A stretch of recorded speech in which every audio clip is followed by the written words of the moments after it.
Oh my god. Oh no. I'm where the Eye of Sauron can see me again. Why should I be scared of that? Take the ring off, Frodo. Oh yeah, no, that's not good. You better back up! Good Lord, Wyatt. Be careful with that thing. Hey! Hey! My left finger felt really heavy for Helldivers, what hasn't been said about this game already? What's like a good higher up position from the term friend slop? Because this isn't friend slop. This is super Earth. This is super friend slop. I don't know. I kind of just want to rope it into, you know, the whimsical vibe of playing games with friends, because that's the reason I play a lot of these games, is just because my friends are. But this isn't slop by any means. This is the highest. This is the doublest of double A's. Yeah, everyone likes it, and there's a reason to keep playing it and keep coming back through meta progression. Getting better weapons and being able to take on higher difficulty missions, which leads you to better rewards for unlocking even more weapons to take on higher, more difficult missions. Thus, the snake eats itself. It also gets decent content updates every once in a while, I believe, and at a certain point in playing the game, you're kind of just replaying the missions because you enjoy playing the game. You can have different loadouts going into these missions. I mean, it's almost a roguelite. If you can add the roguelite tag to Far Far West, surely you can add it to Helldivers too. Oh, what do you mean?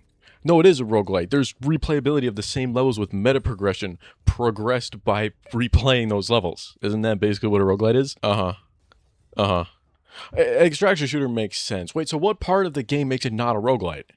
Oh, because it's mission-based instead of run-based? I mean, I'd argue that's more roguelite-y than anything. Wouldn't you agree? Yeah, you? Would you agree that it's more roguelite-y to have mission-based versus run-based versus, like, the discernible difference between a roguelite and a roguelike? Yeah, whatever. I don't believe you. As far as my wide net for, like, game mechanics goes that's required to make a roguelite, Helldivers 2 gets caught by a lot of those aspects. Whatever, I guess we're doing a deep dive into Hell today to grab a bunch of rock and debris as evidence for making a case that Helldivers 2 is got a lot of roguelite-y aspects. I mean, roguelike games are fairly new in my sphere of gaming, as in the last like 5 years or so, but either way, I've played my fair share of roguelike and roguelite games, so I think I know what I can get away with. So I'm very obviously going to pick one side of this debate. You can do whatever you want, but this is my case, and I'm just gonna kind of argue with myself in front of the camera for a while, and maybe we'll decide what we want to say at the end. I truly love Helldivers for the co-op aspects, and then the reason that it keeps me coming back is that gameplay loop, similar to how a roguelite or roguelike games keeps bringing me back. And eventually, you know, the reason that you play Risk of Rain 2 so long is not to progress. It's not to like level up and unlock stuff, because you hit all of your unlocks in honestly a really quick short period of time. It's that replayability of the gameplay loop and the customized feel of each run, going into each run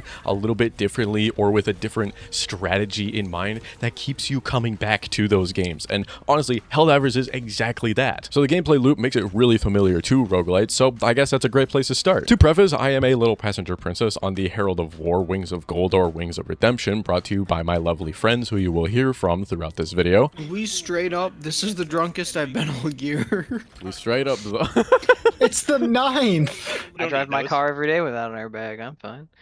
Listen, you only need those things if you're planning on crashing.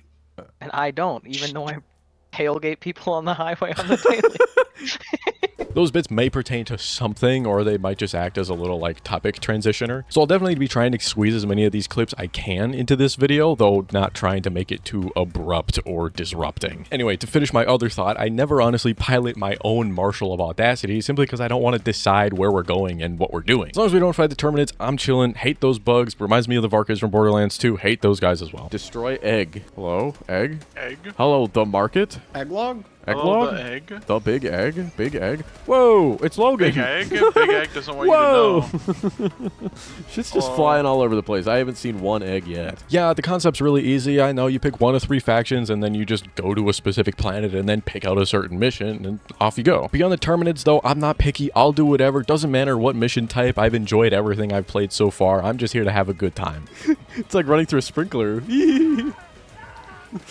I'm on fire! Anyway, part of this gameplay loop consists of fighting one of 3 factions, one being your bugs or Terminids. Oh, I forgot to change my grenades. Oh! 2 being your robots or automatons. Oh, hello, they're waving. Bang. Bang. Hi. Hello. And 3 being your zombies or illuminate. Oh, what is that? Oh my god.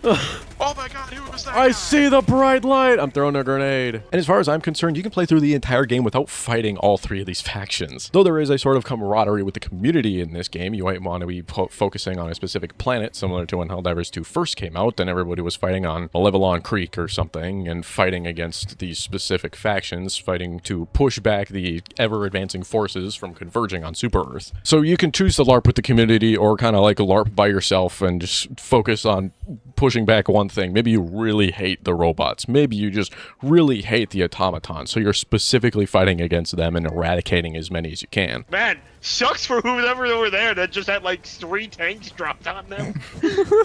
I'm sorry, what? Oh god. I have heard, though, that there's a little bit of controversy recently in the advancements of these enemies and the rate at which we can't push them back. I've definitely noticed this because most of the missions that I've played, I get to the end of the mission, we successfully liberate this planet, and granted, I don't play on, like, super high difficulty, but I only get to liberate, like, 0.0001%, and that doesn't seem like enough because I'm also the very first 0.0001% that's pushed back. But honestly, the game's not going to end when Super Earth gets invaded by these entities. Honestly, it's going to be able to create a great opportunity for an event to happen. Huh? What do you think? You know, bust out an event where Super Earth has been invaded. We get Super Earth specific maps, and we get to explore the land that we're trying to save as it's being invaded by these whatever monsters. We push them back, we get them off Super Earth, and then, oh yes, we get to celebrate afterwards, huh? You know, have a little bit of a party. Assuming we win, which I don't know what would happen if they decide to blow up Super Earth. Maybe we go to Super Mars or something. That's way in the future, though, and they're not going to like shut down the servers if we lose. But what do I know? This was all conceptualized because I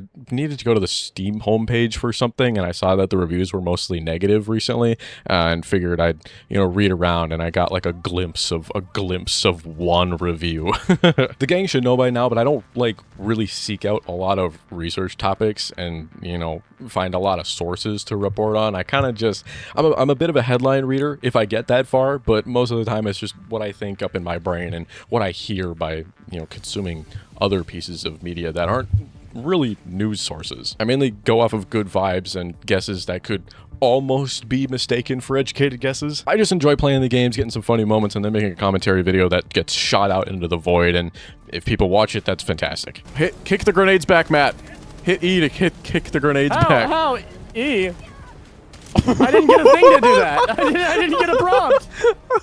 I don't currently stress that much about the actual contents of my videos because doing weekly videos for 3 years really strong arms your way out of being a perfectionist. It does not allow that amount of time to do that, especially as a one-man team. So I like to guide these commentary videos based on my feelings and my opinions after actually playing the game and spending time in the game. Y'all don't care about that. Let's get on with it. Okay, I think we're safe. I mean, safe is a relative term, but you get the idea. I was about to say, I disagree. I very much disagree.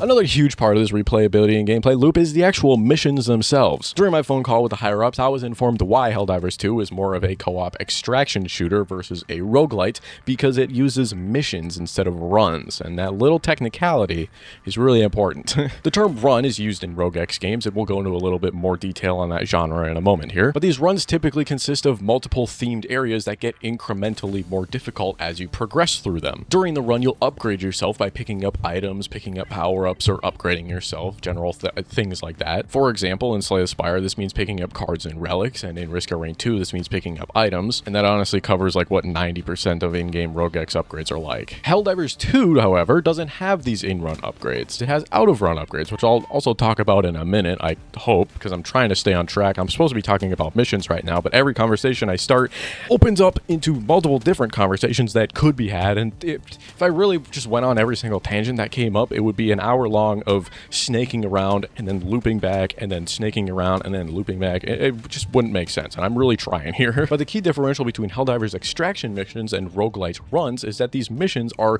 unique and can take anywhere between 10 to like 45 plus minutes, and the run can take really as long as you'd like it to be. Also, these missions have a central focus or multiple central focuses around the map, and a roguelite roguelite run is typically stage by stage, incremental, procedural, and then met with a final boss. Typically also in roguelites, you have the ability to loop and continue to endlessly play your run, whereas in Helldivers extraction missions, once your time limit has been hit, your extraction drops, and if you don't go, you're left and that's a mission over, you failed. And we cannot respawn anymore, so get out and don't die.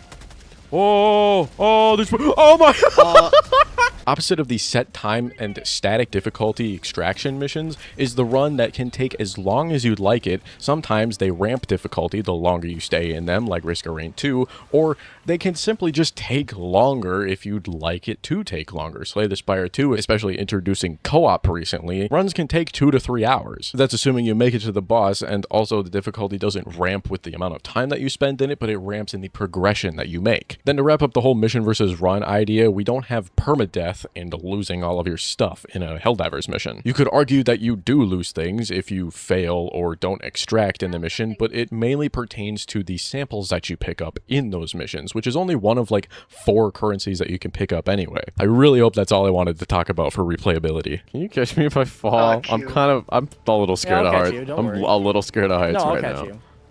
It's okay, buddy. I'll catch you. Please send help.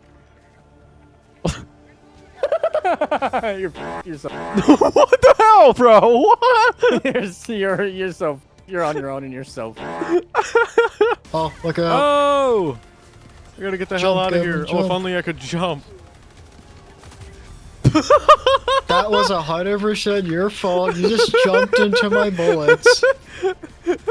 Oh shit! Oh, I was able to get 1 or 2 Damn it! Alright, in case you needed a little refresher and specific talk about Roguelike games halfway through the video, I should explain some reasoning and provide some examples, so you'll have to stay with me here, because we're gonna really bend the rules of roguelites. But I promise it's justified. My quick and easy synopsis is that roguelites are roguelikes, except they're a lot more forgiving and then offer more upgrades and unlocks beyond just like weapon items and maps and characters unlocks and stuff like that. Mainstays of the roguelites, I'd say, are Hades and Dead Cells, as well as most of the arcadey games on iOS and Android in the early 2010s. Characteristically defined by being able to earn out-of-run currency through your runs, which you can use to make your future runs easier, leading to more success and having those runs last longer, and sets up the ability to create a really good story through this progression, as we can very clearly see in Hades. Except for the mobile games I mentioned, those don't have an actual ending. You kind of just go for longer and longer and longer and then show your high score off in Jetpack Joyride to all your friends. Now, roguelikes are typically determined with a permadeath system, leaving everything you've gathered and built up in your run to be buried with it once it's over. You'll find that you can unlock characters, weapons, items, maybe even maps through this progression, but if you're hunting for these unlocks, hunting for this progression, you'll find it doesn't last very long, because you'll reach a point where you unlock everything. And then what? These games thrive on replayability and having a lot of customization to do before the run, going into the run, and focusing on things within these runs. Mainstay games to think of are Risk of Rain and Slay the Spire, and I think Vampire Survivors. I've never played it. I wouldn't know. I prefer the Spell Brigade. There's a lot of overlap with these roguelites or roguelike tags, whereas a lot of games on Steam are tagged with both of them rather than one specific one. And honestly, it's not really all that important to be able to discern the difference. The line is super thin, so I typically just rope them together, call them roguex games, and call it a day. So when I make the specification that Helldivers 2 is a roguelite, I'm easily and very quickly pulling away from the fact of permadeath and favoring things like meta progression and out-of-run upgrades. A more roguelike version would be your true like PvPvE extraction shooters like Tarkov, but that's a completely different can of worms because that is very online and against real people, where most of our roguex games are co-op or offline entirely. Helldivers 2, like many amazing roguex games, allow you to queue up with your friends regardless of progression, but it won't balance the game based on the lobby. You have to rely on your more experienced friends to not lead you astray. Large burly men in my area, please send help. We got a lot of guys over here. A lot of guys over here. A lot of guys over here. Like a lot of guys. There's like a lot of guys. Oh my god! Happening over there? Santa came early this year! So knowing all this, something that will be a dead giveaway and video roll credits for Helldivers being a Roguelike game is that if there were in-run upgrades to things like health damage, armor, grenades, cooldowns, stuff like that. But the missions simply aren't long enough for that, and honestly, it could very easily be configured, in my opinion, for a side, like, little arcade piece to be created where you start into a run with a specific loadout, and then you kind of just pick up more guns or different guns, and then stratagems throughout, and just kind of go around the map and survive. Almost making Risk of Rain 2, but in Helldivers. I mean, it would sell. I'd play it. That would be fun as hell. But I would argue that these in-run upgrades are just as prominent as out-of-run upgrades. Though things like health and damage aren't very blatant upgrades, Helldivers has different cosmetics and different armor classes that play into these, as well as different weapons. For your armor classes, I've only discovered like 2 or 3 things. You know, you can sacrifice a little bit of your armor to have more speed, or you can sacrifice your speed for a little bit of more armor,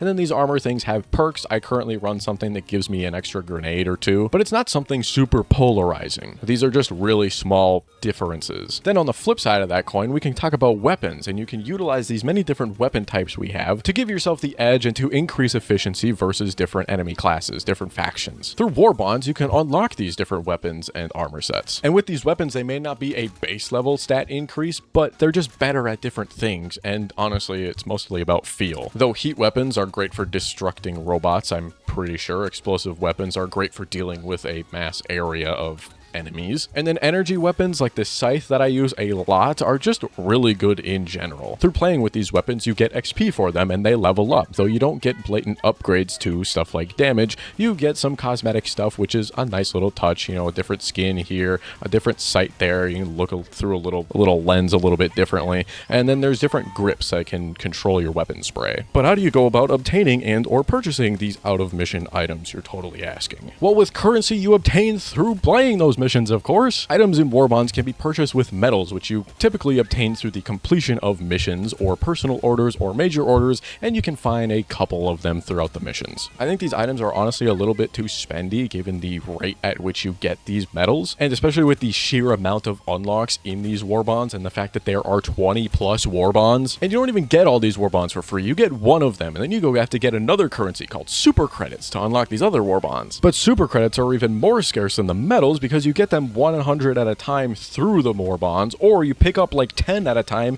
in one mission if you're lucky. Or you could just buy super credits with real life money. But you need 1,000 super credits to buy one war bond. I'm not a fan of the execution of super credits, especially since this is a game I already spent $40 on. But I guess I won't get into the politics here because I'm just trying to talk about Helldivers versus Roguelike games, which we talked about the acquisition of weapons and swag, but what about upgrading our stratagems? To save time, we'll speedrun it. You can unlock new stratagems through a currency called requisition slips, I'm pretty sure, and you get a really good amount of these. You get a guaranteed amount of requisition slips per mission you play, and I have zero problems with the generation of this currency into my pockets. But if you want to upgrade these stratagems, the ship module has upgrades that needs a different currency called samples. Each mission has samples that you have to go find, pick up, and extract with. There's common, rare, and super rare samples. The amount of each corresponds to the level of which the mission is that you are playing, represented by this graph that's right here. So if you're interested, look at this. But basically, if you want to have rare samples in the mission that you're in, you need to be playing on a level 4 mission or higher. If you want super rare samples in the mission that you're playing with, you got to be in level 6 or higher. And boy, does it really seem like you need a lot of these samples to upgrade things, but the upgrades are super worth it. Hard stop. Hello, gentlemen. That is a ballsy thing to carry. Oof, this video is really structured like an homage to all my roguelike videos. I mean, it's formulated, what? I feel like I went back in time and made another overview video. And man, I should not be allowed to write longer scripts. I should not be allowed to make longer videos because this felt inconsistent. But honestly, I can't imagine this video is going to be longer than 20 minutes, so I hope this was understandable. Gang, I'll try to sprinkle in commentaries about Roguelike's videos a little bit more, because I know I've kind of planted my foot in the Roguelike genre, and I haven't really been making many videos on Roguelike games recently. I kind of just been like talking about the concept of Roguelike games more. But I have something coming up. I hope you enjoyed this video, gspree gang. Thank you so much for allowing me to talk at you and listening for as long as you decided to. Join me next time when well, honestly, I don't plan anything. Let me know if there's anything that you're looking for, I guess. And if there's anything you think I'd be interested in, who knows? I kind of just do my own thing anyway. Way more clips from these recording sessions are up over on the Overstock channel this Wednesday, so if you're interested in more funny moments and stuff like that. Also, we talk about Skylanders for like 5 minutes towards the end of the video. If you're interested in that, go check it out. It's gonna be good. Anyways, I hope you have a wonderful rest of your day, night, week, weekend, and I will catch you the next time you catch me.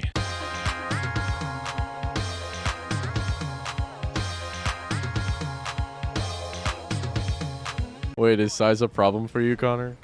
Always. I'm a size queen.